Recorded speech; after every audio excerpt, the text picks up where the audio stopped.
Hi everyone. Hi Elnura. Do you hear me? Hello. Can you see me? Yeah, I can see you perfectly. But I can't see you. Okay. Do you hear me? Yeah, I can hear you, but I can't see your face.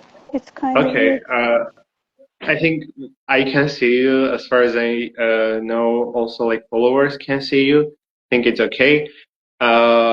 This is Garden Child number 13, and I'm your host, Narek Aleksanyan, and our guest here is Elnura Huseynova, who is poet and literary historian from Baku, Azerbaijan. She received her bachelor's degree in IR at the Academy of Public Administration. Elnura graduated from the Erasmus Mundus History in the Public Sphere master's program, which deals with the use and abuse of history. She wrote her thesis on the nationalization and Sovietization of Sayat-Nova in an attempt to challenge the national framework prevalent in South Caucasian historiography. Currently, she works as a freelance writer and researcher, and we are going to talk about the memory of Sayat-Nova in Azerbaijan. Thank you so much for joining. Thank you for having me once again. Elnura, first of all, I would like to ask, what do you think how the national frameworks shape historiography in the South Caucasus? It's pretty much what we have in the South Caucasus. I mean, the discipline of history is closely connected to the emergence of nation states and national movements. Even the archives that historians work in are result of this national attempt or this attempt of consolidating the nation state, and it was part of this project. So, but in Western academia, we have nowadays we have different approaches to history that tries to go beyond the national, focusing either on the local, on the global, or transnational. But what we have in the South Caucasus is, in a way, the legacy of the Soviet historiography. Although the discourse has changed, now we are even more nationalist, but the methodology, the seeing the national as a natural fact, and basically writing history from a national point of view is still the dominant mode of history writing. And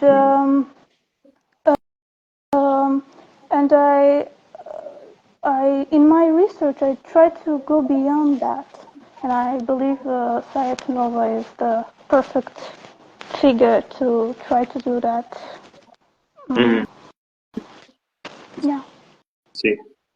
I just want to remind our audience that they can also send us questions. There is this question mark place where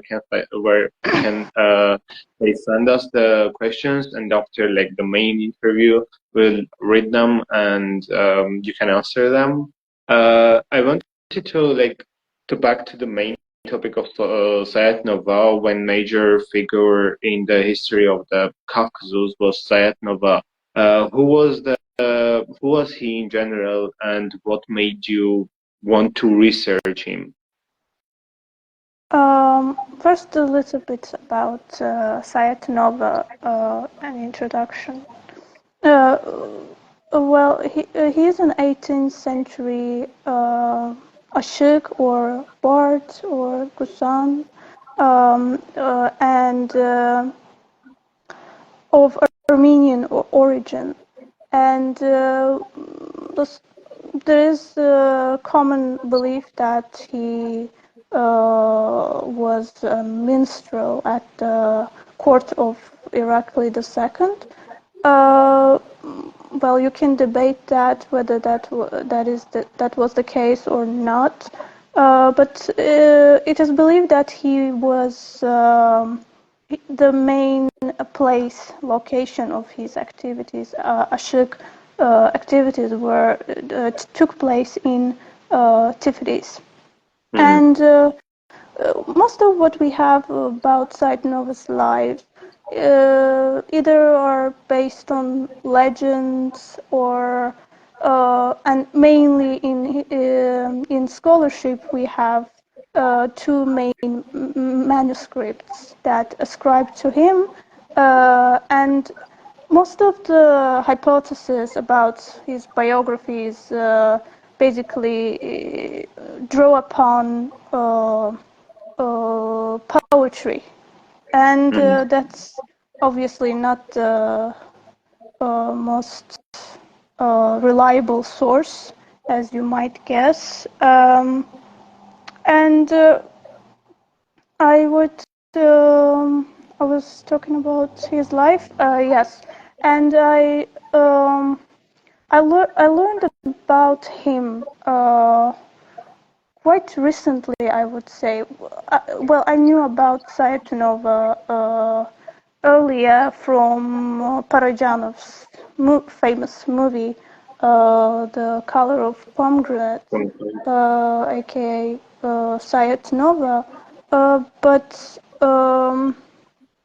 at that time I didn't really pay attention to the historical references in that movie. I was captivated by the aesthetics of the movie, but at the same time I didn't pay much attention to who Sayat-Nova was. Maybe, I mean, you can't really find any historical accuracy. You can't really look for historical accuracy in Parajanov's movie, but it didn't really made me think about Sayat-Nova further. But later, I think it was when I was doing my master's degree, and it coincided with the Second Karabakh War. And at that time, I was quite frustrated with the war, and I started to research the topic, because earlier I hadn't done this. But then I started researching, and I came upon the name of Sayat-Nova quite accidentally, and I think it was in one of the works of Thomas de Waal, and it just captured my attention, and I was really not interested in political history. I wanted to do a cultural history because I'm more interested in literature, poetry. So I realized that this is something that I can actually focus on, and that's how I came to research Sayat-Nova. And and in a way, that was my way of dealing with the war. So before starting the research, you already knew that Sayat-Nova also had these poems in Azerbaijani language. What was like the first reaction when you knew this? I found it quite surprising, because not because he composed in Azeri, and most of his poems are in Azeri, but because I didn't. No one really talks about that anymore. And if you do any survey in the streets of Baku, among the young generation, they will also don't know about him, like me, like I did. So it was interesting. Yeah, But I see. Do you want to continue your thoughts? yeah, I can't see you. That's why I feel like I'm talking to myself. Sorry. I don't see your. I'm hearing, and also like audience I also don't see hearing you. your gestures or something so that I can decide to continue or say something? So just Yeah, let you me can know if you continue are if you have. waiting for my. Yeah, I Okay. see. Okay, I forgot that you couldn't see. I don't know. Maybe this is some technical issue of Instagram. But no, I'm reacting and I'm reacting myself, I guess. But yeah, anyways. So basically, when I was reading your research about Sayat-Nova, I remember about like 2 or 3 cases when the Sayat-Nova was remembered in like newspapers or other places during the like in Azerbaijan during Soviet Union times. So I would like to ask how was Sayat-Nova remembered in Azerbaijan during Soviet Union times?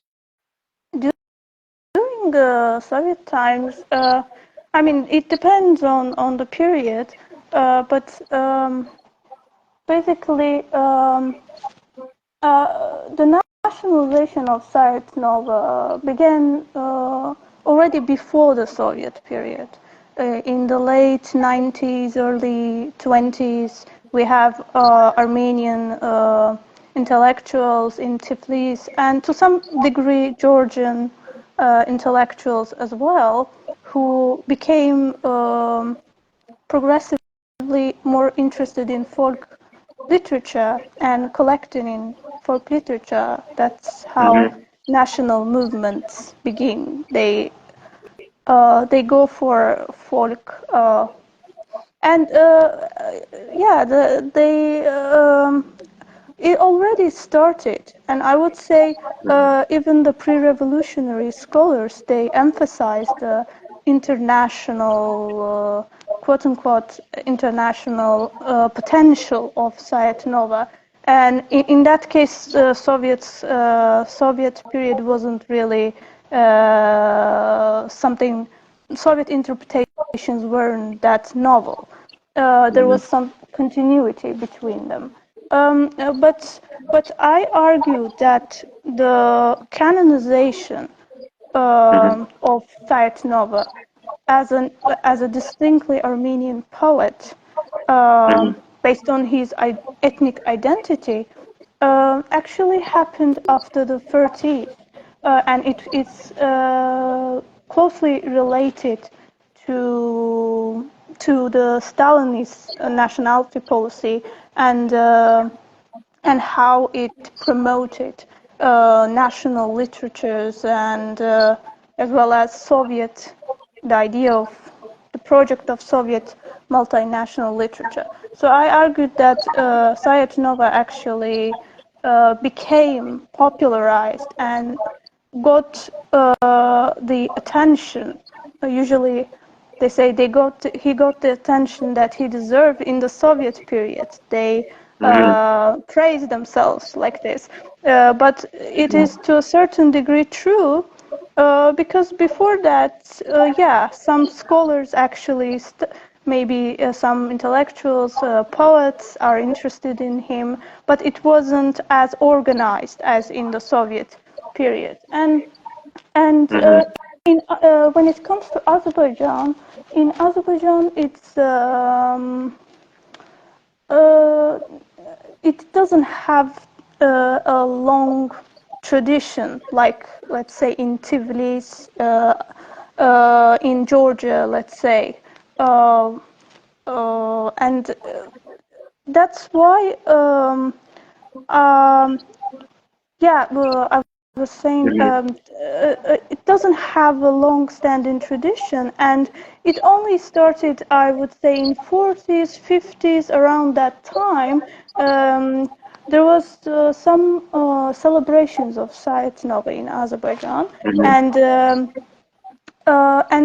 after that, we see, I would say, a peak moment in his nationalization and Sovietization. It's during the 50s, 60s, what we call TOW period, the ottipil.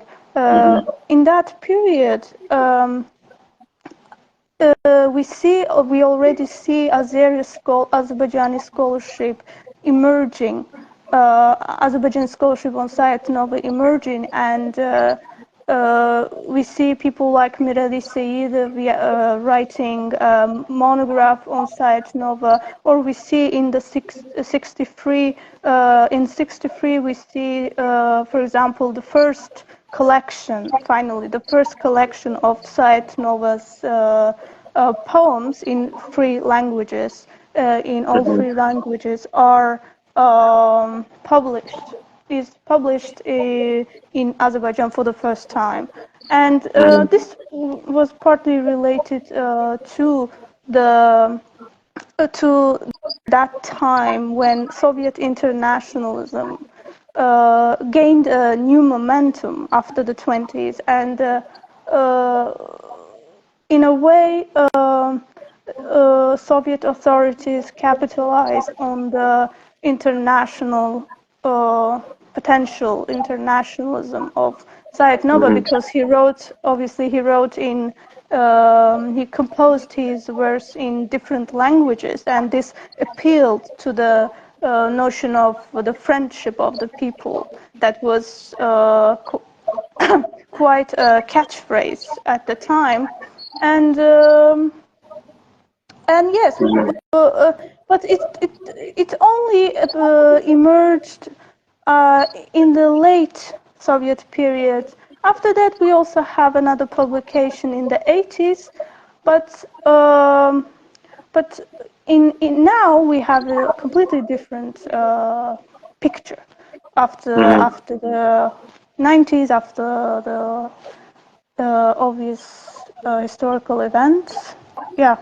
I see. Because like you also mentioned that if you will go to the to ask new generation of Azerbaijani people, they wouldn't know about Sayat-Nova. I even asked like my Azerbaijani classmates about Sayat-Nova, and they didn't know about them as well. From my side, it was like a little bit different, because like in Armenia they teach us about him in the schools. You are listening music, some of them in the on the TV and etc. So I would like to understand, how is he remembered today? Like, if we are talking about the new generation, okay, new generation doesn't know about him. What about like older generation? How he is like in general? How he's remembered today? Well, I would say I really haven't done any survey on that, so I cannot really tell exactly how many percentage of old generation know about him, how many don't. From like anecdotal evidence, I can say like I asked some people from old generation, and one of them, for example, told me that he thought Sayat-Nova was a Russian poet. They heard about him, maybe on the radio, I don't know, on some TV shows. Maybe they heard about him, and that's how that particular person remembered Sayat-Nova. Yeah, So, yeah. but I don't know the whole generation. I can't really talk about the whole generation, but what we have in the post-Soviet period, I can talk about the official discourse. Official discourse is quite oblivious to Sayat-Nova's existence. So we don't really, after the fall of the Soviet Union, we don't really not only talk about or I don't know, celebrate him, or not even scholarship. Not that I know of any of scholarship that have been done recently.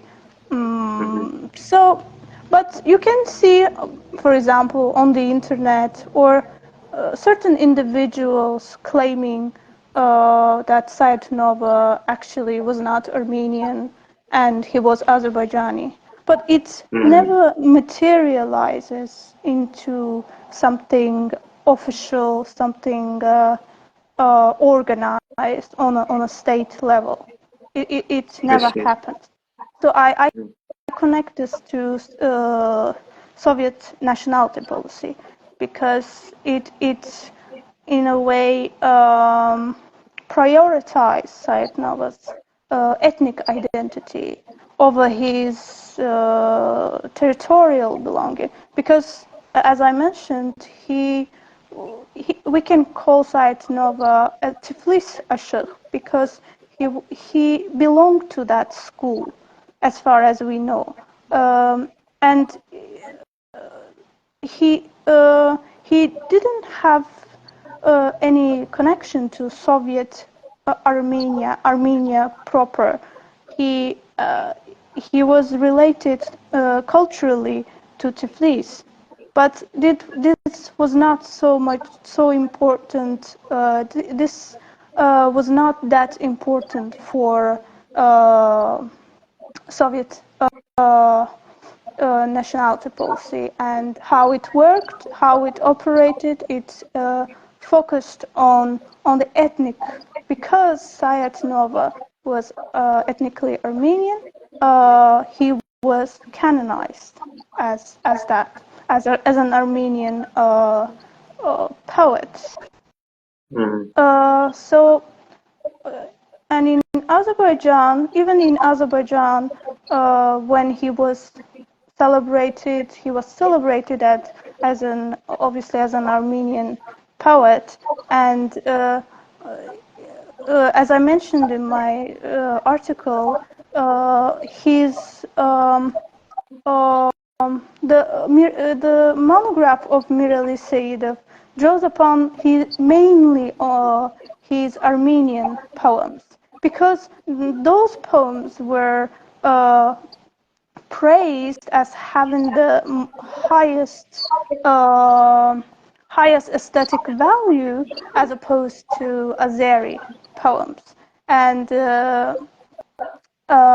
in a way, this all led to, I would say, to the post-Soviet silence about him, because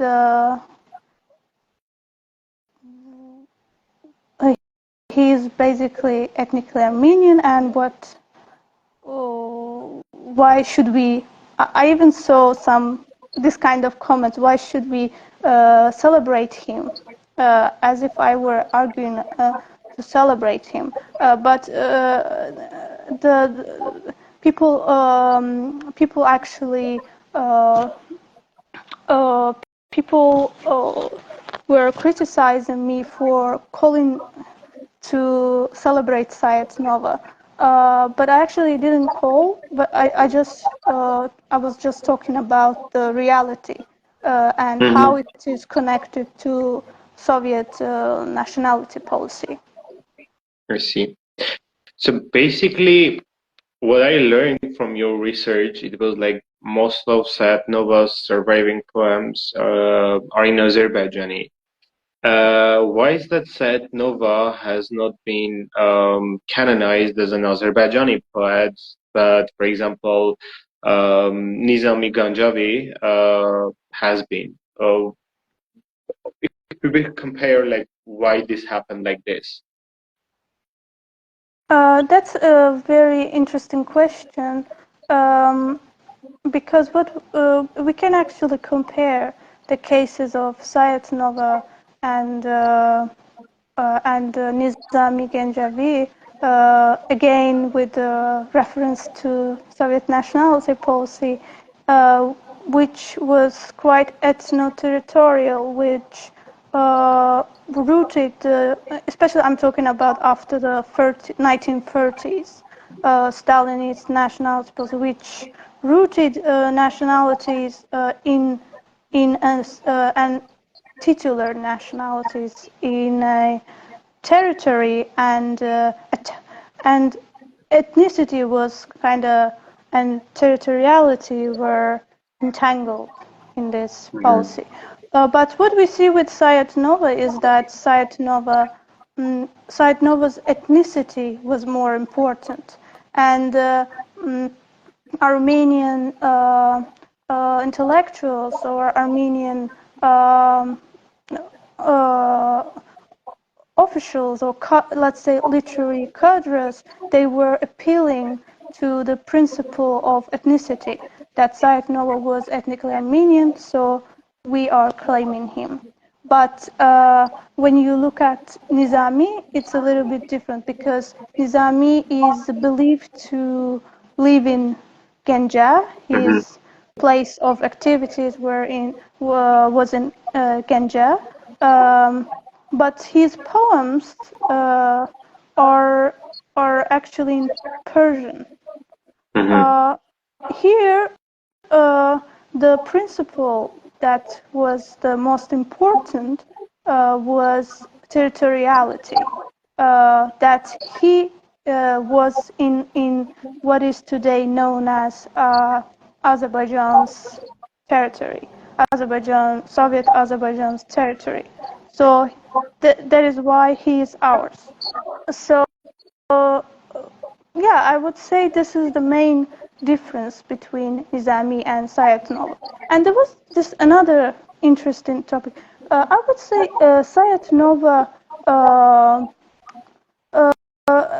there is also some problem with comparing Sayat-Nova with Nizami, because after the celebration of the remarkable union-wide celebration of Pushkin in mid 1930s in Soviet Union, there was all other nationalities. They tried to reinvent, let's say, their Pushkins, and Nizami was the Pushkin of Azerbaijan.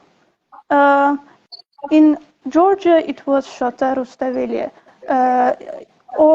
But in Armenia, what was really praised was it wasn't the author, but the work called the epic called I guess it's in English, Daredevils of Sassoon. David Sassoon. It was the main literary work that was celebrated at the time. I wouldn't say Sayat-Nova has the same status in Armenia as Nizami Ganjavi had in Azerbaijan.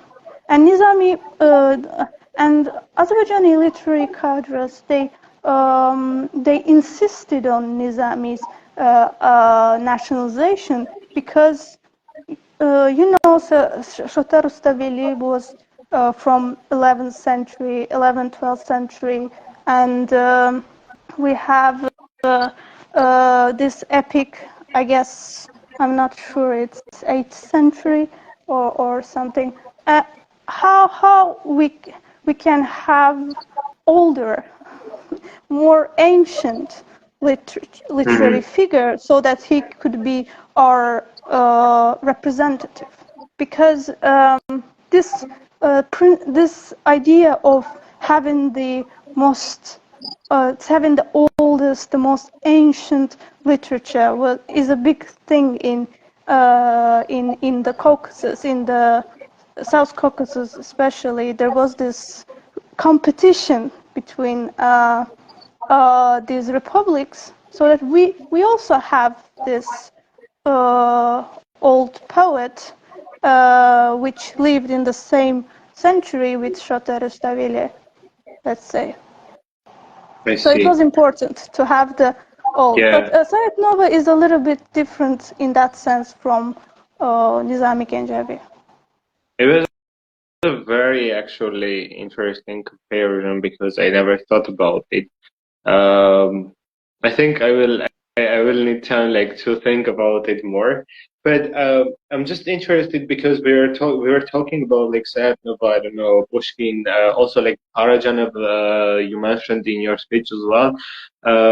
What other figures from the pre-modern or modern area might be able somehow to present this region, let's say? What other figures you can think about? Well, I don't think that Sayat-Nova presents Caucasus. He's later representation, national or Soviet representations, claim that he was representing Caucasus. But in the 18th century context, it is highly unlikely that Sayat-Nova thought about himself as a Caucasian or South Caucasian. Even South Caucasia even appeared as a term even later than Caucasus, right? So I don't really think we can put pre-modern figures within, we can impose those notions on pre-modern figures like Sayat-Nova and other figures. Maybe Parajanov, you mentioned, yeah, I agree. Parajanov was quite vocal about his internationalism. He believed in Soviet internationalism, and he explicitly was internationalist. But you cannot really say that about Sayat-Nova, because Ashiks belong to local schools like Tiflis in Sayat-Nova's case, and he might see himself as part of maybe Tiflis. Here I'm just hypothesizing because really don't know how he identified himself. But the problem with if we are looking critically at the Soviet interpretations of Sayat-Nova, they in a way impose the notion of internationalism. They reinvented Sayat-Nova as an international poet, and in modern, when it comes to modern figures, maybe we can say, because the historical subject himself identify himself as internationalist, and he says I'm internationalist. But when they did not see themselves within that framework, I mean, even when he says, Sayat-Nova says he's Armenian in his poem, and it was turned into a legend about him. I don't know if you heard a legend about him that when Aga Muhammad Shah Qajar, Persian king, was invading invading Tiflis, and when his troops tried to convert Sayat-Nova into Islam, and I read this interesting Wikipedia legend that he, I don't know if it's popular in Armenia as well, that he said... I remembered a little bit something about this as well, but not like 100% sure. So yeah, please share. No, I read that on Wikipedia and I laughed a lot. They say that in response to, I don't know, Aga Muhammad Shah Qajari, or to the troops of him, that he said that to become a Turk, never. And it's not possible that Sayat-Nova thought of himself within this national framework. I mean, it's unlikely. It's not probable. Writing like in Azerbaijani, yeah, and also like writing in the language and like saying something. Yeah, I see. And yeah, I was, and I believe when he talks about himself as an Armenian, he's talking about his religion. Because religion was the main form of identification in that period. So I assume that it was that, but again, it is taken from a poem, and according to poem, we cannot really base our opinions on poems and present it as something certain. So yeah. But I mean, if we're talking about that, that Sayat-Nova was like claiming himself as Armenian based on the religion, at that time, like, as far as I know, Georgia at that time was also Christian. Like, how do you like explain this? Because I'm not sure that I get it quite right. Could you please rephrase your question, because I didn't get your question.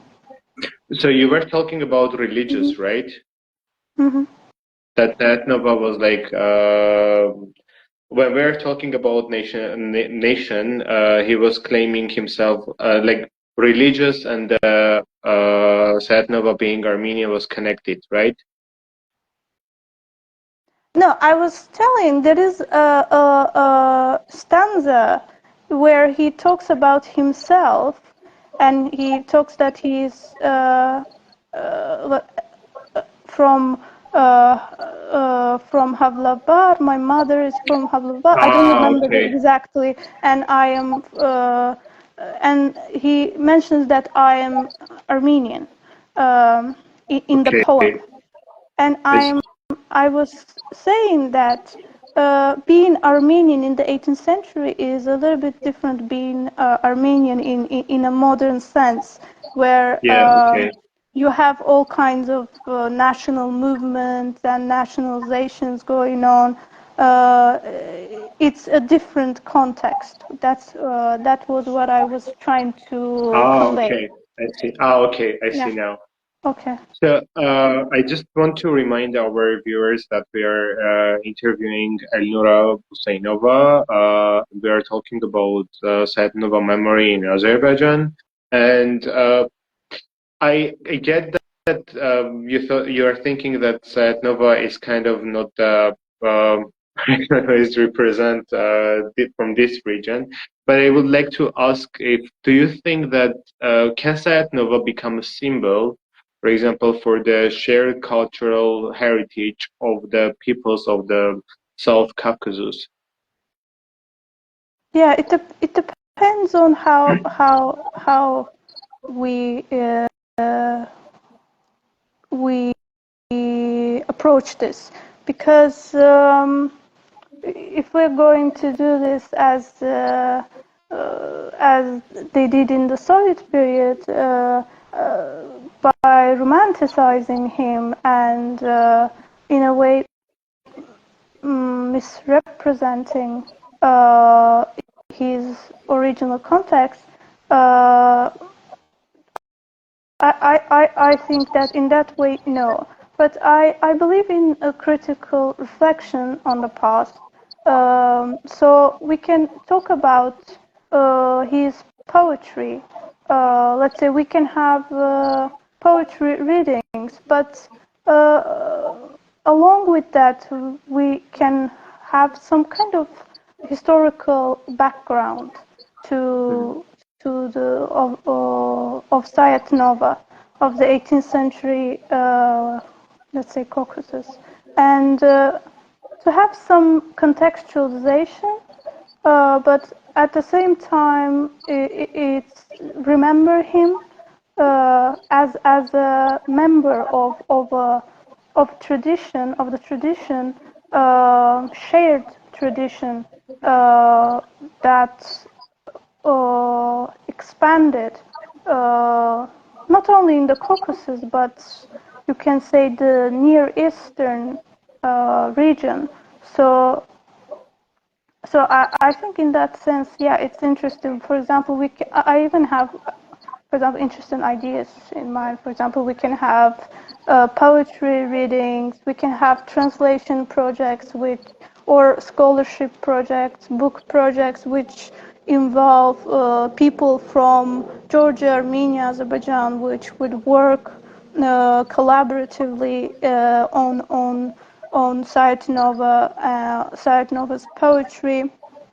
But at the same time taking Sayat-Nova as an individual and isolating him from the Ashik tradition, I think is doing disservice to him and also to a more critical approach towards the past. I see. Interesting. I hope like it will like as far as I understood it also like depends on us. These are the kind of my questions. Let's see if the audience has the questions, and I will suggest whoever wrote the questions in the comments section, let's write in this question part, because we have this place where you can write your questions. I'm just reading the comments if I can get anything from there.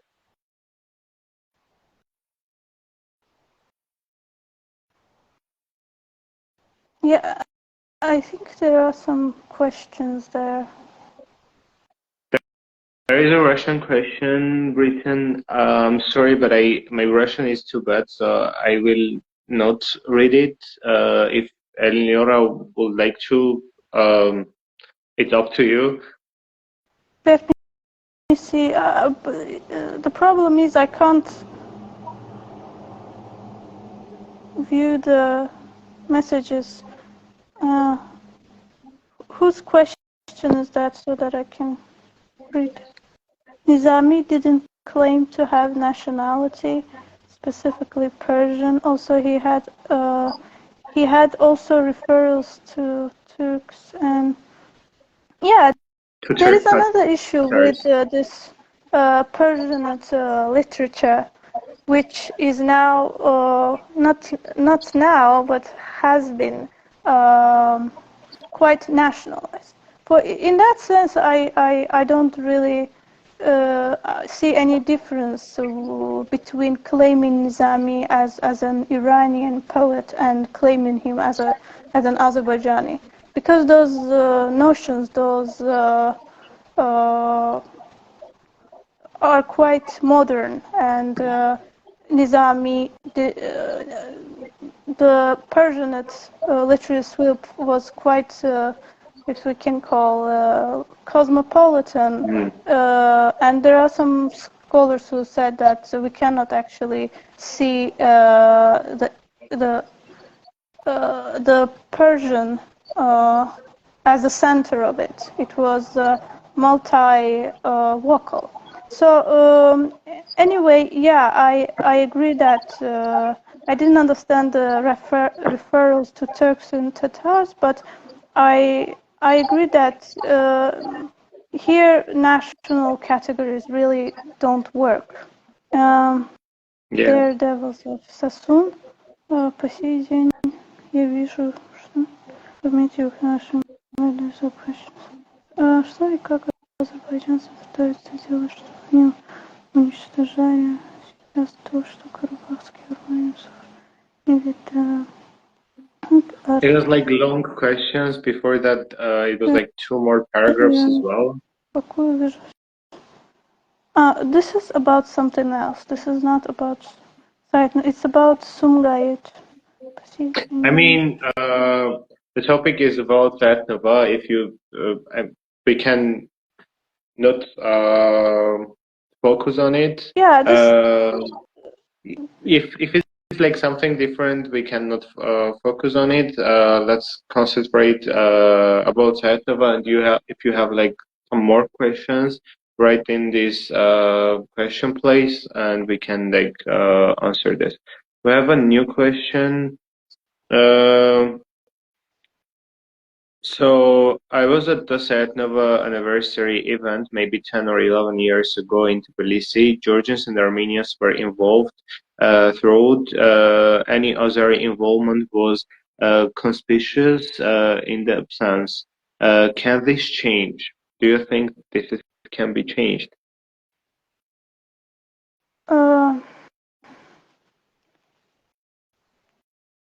I mean, that can change. Of course, that can change, and everything is subject to change. If the politics change, it can also change, and we will have new symbols like Sayat-Nova, and as it happened in the Soviet period. So it might change. I mean, if we are talking about possibility, yeah. But from a practical point of view, I'm not really sure at this point. Yeah.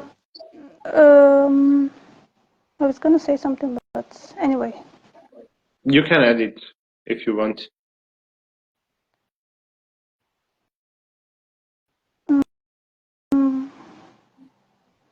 Yeah, I was just going to say about the symbol, being a symbol of something. I think this preoccupation with symbols or I don't know, heroes, victims in an idealized state, in an idealized manner, is a quite national endeavor. And I believe that if we want to go beyond that, maybe we could just resist this urge to create some kind of individuals which we see as symbol. Maybe we can focus on Sayat-Nova's poetry and Ashik poetry in general, which is common, which can be considered as a shared tradition in the region. So I think we can actually achieve more by just rejecting this kind of national iconography and being more future-oriented. Mm. That sounds like some wise words. Yeah. Do you agree with me, Narek? I think there are like a lot of thoughts that I hear and I have to think about it more. I talked a lot. No, not about that, but like a lot of interesting ideas, and I feel like there are a lot of spaces where I should think about it and understand where is my position in it. But for sure, it's like interesting things that you're saying, and I feel like your background is like much more into this cultural and scholastic, like historical things than mine. But still, like I feel the urge that to kind of research the topic in general and like having this position. By the way, I read your articles. I really like the one about your experience with your family. It was very subjective in a positive way. Yeah. So I really like how you put your personal story into something much bigger. Thank you so much. Because it's actually one of my favorite, like, let's say, journalistic things that I did, because it was like too personal, and I was like a little bit confused, and was like, I don't know, it was like about my father and his Azerbaijani friend, but it was also about me, not only about my father. That's why, like, I started writing from my point of view. Yeah, and it has a broader significance, not only just your experience, but it also has some relevance for what we are experiencing now. Exactly. Yeah. Thank you so much. I really appreciate the feedback. Thank you. I want to ask, because there are not much questions that I'm seeing right now. I would like to ask if there are like anything that you want to add, any final words that you'd like to express to our audience.